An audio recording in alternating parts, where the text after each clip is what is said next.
I just finished a meeting where my job is to literally overthink. They pay me to look at their websites and to overthink the entire website. They want everything, the good, the bad, the ugly. They preface it by saying they did not create this website and they are just looking for, um, I guess, how a human would go through the website. So my job is to literally overthink, which works perfectly for me because I'm an Aquarius, and that's something that we do is we're a fixed air sign. So air is your mind, and I'm also a Libra rising and a Libra moon, so that's triple air. So by default, I think about things, and a lot of times I'll overthink about things. I don't think I'm overthinking about things. For me, I'm just processing information and looking at patterns and trying to, get answers. But yeah, so that's what I do for a living. I basically overthink in a professional setting, and also the other thing that I do for a living is I consult with human beings using astrology and tarot cards. Most of you know that. I'm an astrologer, and it's kind of like a coaching situation. So I have regular clients that I see on a regular basis. Some of them we use the tarot cards, and some of them we look at their natal chart or their chart of the day. But anyway, so that's basically what I do. I am an overthinker for a living. I've always been an overthinker, made my career as a dental hygienist. And, um, that was, that was pretty awesome. I really enjoyed it. It was very challenging. It was very hard on my body. It was mentally hard a lot of times because you do form attachments with your patients, and you lose people, and working with other women, because it was always the doctor was always the man, and then it was always the office full of women. So it was an experience, but it gave me the tools that I needed to be able to sit down with people and really help them explore their feelings and what they're dealing with in the present moment, which is why I learned astrology to begin with. I was looking for an instruction manual for life. I was already an astrologer, but and I feel like I was born an astrologer. So, but I was able in 2020 or 2019. Actually, I was given the opportunity to really be able to dive in and really learn the the science behind astrology and all of the formulas and what everything means and how to put it all together and how to really be an effective astrologer, so where I can really sit down with people and look at their patterns and ask questions and take my expertise that I have from being a hygienist for so many years and educating people on their oral health and asking questions, because people don't want to admit things to you. You have to ask the right questions, which is really helpful in what I do now, because uh, we all have the answers inside of us.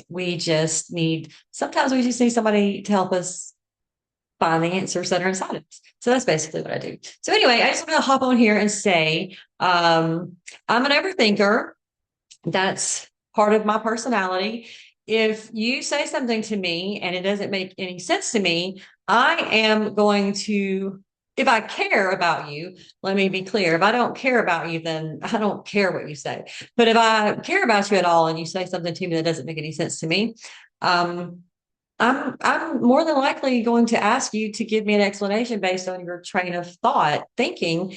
And because I would do that for somebody else, if they were to ask me, hey, how did you come to this conclusion? I would be happy to walk them through how I came to that conclusion. But some people I understand just don't think the same way that I do. And that's another thing that astrology has taught me, is that we're all wired differently. So I'm an efficient communicator. I have Mars and Capricorn in my third house. And what that means for people that don't know astrology, or have any idea of what any of that means, which is most people, it means that the third house is all about communication. Mars is how we stand up and we like Mars is the warrior, and Capricorn is the workhorse. So Capricorn's an earth placement, but when you put all that together, you get the third house of communication. You get Mars, which is a very effective communicator. I'm going to go straight for, I don't like to beat around the bush. That's my Mars and Capricorn.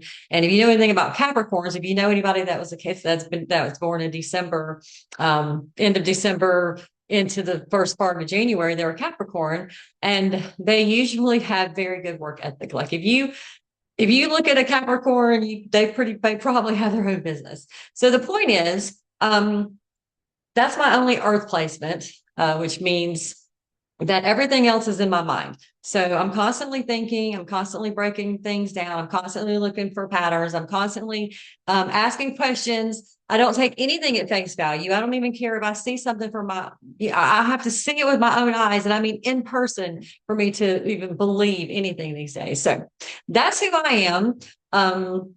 And that's what I do. And that's why I learned astrology, because I had so many people coming to me saying, "Hey, what's going on? You know, can you help me make sense of what I'm experiencing, what I'm going through?"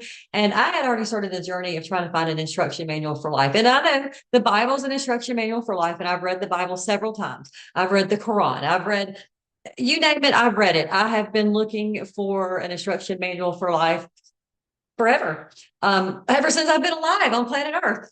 And now I have found what seems to be, like, I guess if you're playing a video game, it would be called a cheat code, because I know when Mars is retrograde in the sign of Cancer, I know how that's going to affect the people on planet Earth and me. I know how it's going to affect me too. So I can prepare. So it's kind of like astrology is like having a cheat code. So it's like the sky is talking to me, and kind of giving me a warning.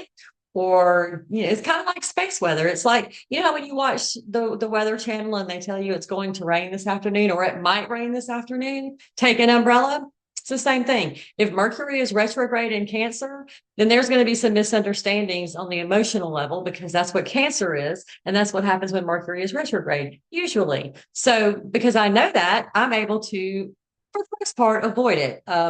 Don't take things personally. Remember the four agreements. And don't assume things, the list. If you don't, Google it, the four agreements. It's a great book.